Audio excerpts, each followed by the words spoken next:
बीमार हैं, क्या क्या चीज़ें आ रही हैं, ठीक है। और उसको हम घर में ही कैसे ठीक कर सकते हैं, कुछ चीज़ों के थ्रू ठीक कर सकते हैं, तो वो हम कैसे करेंगे। तो इसलिए मैं आज यहाँ पे आई हूँ कि आप लोगों को हमारे एक अवेयरनेस प्रोग्राम दे सकें। बेसिकली क्या होता है, आप लोगों को जनरली सबके साथ ही होता होगा कि कमर में दर्द हो रहा है, नीचे की तरफ ज़्यादा दर्द होता है, ये वाले हिस्से में पैरों में होता है। खड़े आप लोग खड़े बहुत ज़्यादा रहते हो तो उसकी वजह से पैरों में स्वेलिंग भी आती होगी, ऐसा होता है ना। अब जैसे कमर में दर्द है, ठीक है, न्यूट्रिशन की कमी हो गई है शरीर में, उसमें क्या करना होता है ना, अगर आपकी कमर में दर्द है, लोग जनरली क्या गलती करते हैं, रात को सिकाई कर लेते हैं, हीटिंग पैड करते हैं। आप लोगों में से कौन कौन ऐसा है कि दर्द होता है हीटिंग पैड करते हैं, गर्म सिकाई करते हो ना, तो वो आपके दर्द को और बढ़ा देता है। जब भी दर्द हो, ठीक है, तब आपको हीटिंग पैड नहीं करना, ठंडे पानी की, मतलब बर्फ़ की सिकाई करें या ठंडे पानी की सिकाई करें। अगर आप गर्म पानी की सिकाई करेंगे तो वो पेन को और बढ़ा देगा, और ख़ासकर जब रात को आपको दर्द हो रहा है तो उस टाइम पे तो आपको ज़रूरी ठंडे पानी की, मतलब बर्फ़ की सिकाई करनी है। वो बनाना कैसे हो, आपके घर में, सबके घर में फ्रिज है, ठीक है, आपने एक बॉटल ले ली, जो पानी की बॉटल आती है, उसमें पानी भरा और फ्रिज में आपने रख दिया, उसमें तो बर्फ़ जम जाएगी, उसमें कपड़ा लपेट के पतला कॉटन का, और उसको आप जहाँ पेन हो रहा है वहाँ लगाओ, तो ये इंस्टेंट रिलीफ देता है। आप लोग दवाई खाते हो ना, तो आपको दवाई की जरूरत नहीं पड़ेगी। कई लोगों को सुबह अकड़न महसूस होती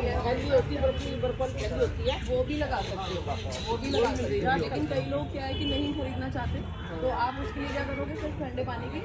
मतलब बॉटल भर के रख लो, उसका फ्रिज में लगा लो, हो जाएगा, ठीक है। अब कई लोगों के साथ ऐसा होता होगा ना कि बैठते हैं, उठते हैं तो घुटने में कट कट की आवाज़ आती है, दर्द होता है ना, सबको स्वेलिंग होती है, सबको ये होता है। तो अब उसके लिए देखो, कई चीज़ें ऐसी होती है जिसकी हमें दवाई वगैरह की जरूरत नहीं है। अब जैसे पहले कट कट की आवाज़ आ रही है, तो आपको अपनी डाइट में कौन कौन है जो मखाने खाते हैं, मैं खाती हूँ, लगातार खाते हो,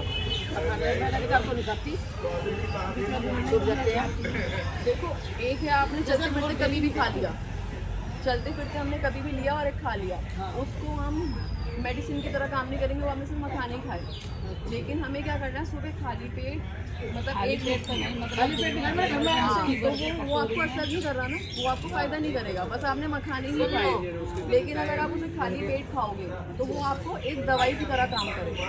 तो सुबह के टाइम पे जब आप उठे हो, जिसको घुटने में कट कट की आवाज़ आ रही है, बैठते हुए जब खड़े होते हो तो दर्द हो रहा है, तो उस टाइम पे आपको सिर्फ रोज लगातार, एक तो मखाने आपके फ्राई वाले, नमक वाले, वो जो मार्केट में मिलते हैं 100 रुपए के मिल जाएंगे, नहीं वो हल्का सा जो वैसे होते हैं, हमारे इसके पापा डिब्बे लगते हैं ना, हम उसमें से ज़्यादातर एक होते हैं मार्केट के बने वैसे होते हैं, नमक वगैरह सब डाला होता है, वो नहीं, वो नॉर्मल खाने वैसे। तो उसको हल्का सा रोस्ट कर लिया, घी भी नहीं डालना, कढ़ाई गरम करी, उसको हल्का सा रोस्ट कर लिया, करारे हो जाएंगे वो, तो एक मुट्ठी बस सुबह खाली पेट खाना, ठीक है। मैं सबको बताती हूँ, जिसको भी घुटने में दर्द है, हाथ जोड़ों में दर्द है, पैरों में दर्द है, कुछ भी अगर आपके शरीर में दर्द है, तो ये बायबादी का दर्द भी होता है, जब आपके कफ डिस्टर्ब हो जाता है ना, तो उसमें हम क्या करते हैं, मेथी का पानी बहुत ज़्यादा काम करता है। रात को मेथी भिगो दो और सुबह उठकर उसका पानी पीना है और मेथी चबा के खानी है, तो ये क्या करेगा, दर्द जितना भी शरीर में वो खत्म करेगा। लेकिन हमारे तो मेथी करेगी, सारी चीज़ें मेथी जो सूट भी करेगी, जैसे आपने बताया ना मेथी को, हमने मेथी का पानी पिया, मैंने कम से कम 1-1.5 महीने जाकर पी, 1.5 महीना 2 महीने पिए मैंने, ठीक है। उससे मतलब वो तो हुआ फर्क, लेकिन वो सूट नहीं हुआ मेरे को। क्या दिक्कत आई है उससे? मेरे को शरीर में दिक्कत आई है कि लाल दाने,